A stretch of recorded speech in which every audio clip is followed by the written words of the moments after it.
दोस्तों, मैं चाहता हूँ कि कुछ ही दिनों में अच्छी अंग्रेजी बोलना सीख जाऊँ। अब आप भी समझो कि मैं एक दिन में अगर अंग्रेजी ना पढूं और बैठे बैठे बस चाहता ही रहूँ तो क्या कभी भी मैं जो चाहता हूँ वो मुझे मिल पाएगा। मैं जो चाहता हूँ उसे करने के लिए मुझे कुछ एक्शन लेने पड़ेंगे, कुछ प्लान बनाने होंगे, तब जाकर कुछ पॉसिबिलिटीज़ है कि जो मैं चाहता हूँ वो हो जाएगा। अब ये सोचो कि हमने एक प्लान भी बना लिया और उस प्लान के अकॉर्डिंग काम करना भी स्टार्ट कर दिया, तो क्या बिना किसी प्रॉब्लम के मैं जो चाहता हूँ वो मुझे मिल जाएगा? नहीं, ये कभी भी पॉसिबल नहीं है। सच बात तो ये है कि आपकी विश जितनी बड़ी होगी उतनी बड़ी प्रॉब्लम आएगी। थॉमस एडिसन एक बल्ब बनाना चाहते थे जो इलेक्ट्रिक बल्ब जलता था। 1000 बार असफल होने के बाद भी उनका सपना साकार हुआ। मार्कोनी सोचते थे कि अपनी बात दूसरों तक बिना तार के कैसे पहुंचा सकते हैं, और जब उन्होंने अपनी बात अपने दोस्तों को बताई तो ये सुनकर उनके दोस्त हंसने लगे। लेकिन मार्कोनी ने रेडियो का आविष्कार किया। इन्हें रोकने के लिए हमें जिस पावर की ज़रूरत होती है वो हमें बर्निंग डिजायर से मिलती है, ना कि किसी विश से। बर्निंग डिजायर में इतनी पावर है कि जो दूसरों को इम्पॉसिबल लगता है वह उसको रियलिटी में बदल देता है। अगर हम अपनी सारी प्रॉब्लम को बर्निंग डिजायर में बदल देते हैं तो वो पावर जो एडिसन या मार्कोनी या किसी भी सफल आदमी के भीतर से काम कर रही थी, वही पावर आपके भीतर से भी काम करेगी। पर सवाल यह है कि अपनी विश को बर्निंग डिजायर में कैसे बदलें। उसके लिए कुछ स्टेप हैं। फर्स्ट स्टेप, आपको क्लियर होना होगा आप जो चाहते हो वो क्यों चाहते हो। जैसे कि मैं ये वीडियो बना रहा हूँ क्योंकि मुझे दूसरों के साथ नॉलेज शेयर करना पसंद है।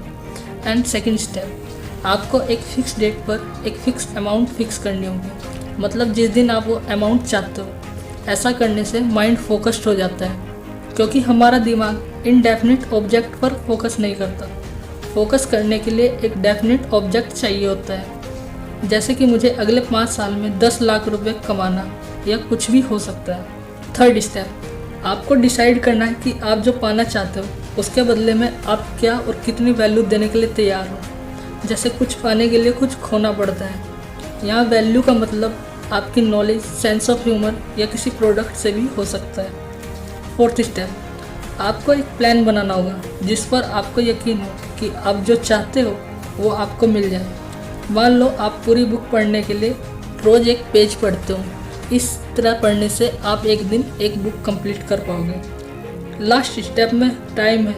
आप जो चाहते हो उससे फोकस हटाकर आपको जो करना है उस पर फोकस करना होगा, क्योंकि हम लोग जो चाहते हैं वो मिलना हमारे हाथ में नहीं होता है, लेकिन उसे पाने के लिए जो करना है वो हमेशा हमारे हाथों में होता है। इसलिए जो काम करना ज़रूरी है फोकस उस पर लाना पड़ेगा। काम पर फोकस लाने के लिए जो काम आप करना चाहते हो उसके बारे में आपको सोचना होगा। मैं भी अपनी वीडियो बेहतर बनाने के लिए यही करता हूँ। सबसे अच्छा प्लान है रात को सोने से पहले और सुबह उठने के बाद अपना प्लान अपने दिमाग में सोचें और जोर से मुंह से बोलें। ऐसा करने से आपका काम फोकस्ड हो जाता है, और जितना ज़्यादा हम उस काम के बारे में सोचते हैं हमारा दिमाग उसे बेहतर करने के और तरीके ढूंढ निकालता है। ये 5 स्टेप हार्ड वर्क की डिमांड नहीं करता, बस ऑनेस्टली फॉलो की डिमांड करता है। इस स्टेप को फॉलो करके भी आप अपनी विश को बर्निंग डिजायर में बना सकते हैं। इसको अगर सही तरीके से किया जाए तो फ्लिपकार्ट की टैगलाइन अब हर विश होगी पूरी की तरह ही आपकी विश भी पूरी हो जाएंगी। इस वीडियो को पूरा देखने के लिए शुक्रिया, और लाइफ चेंजिंग वीडियो के लिए हमारे चैनल को सब्सक्राइब करें। And finally guys, you are amazing. Keep watching, keep learning. Thank you.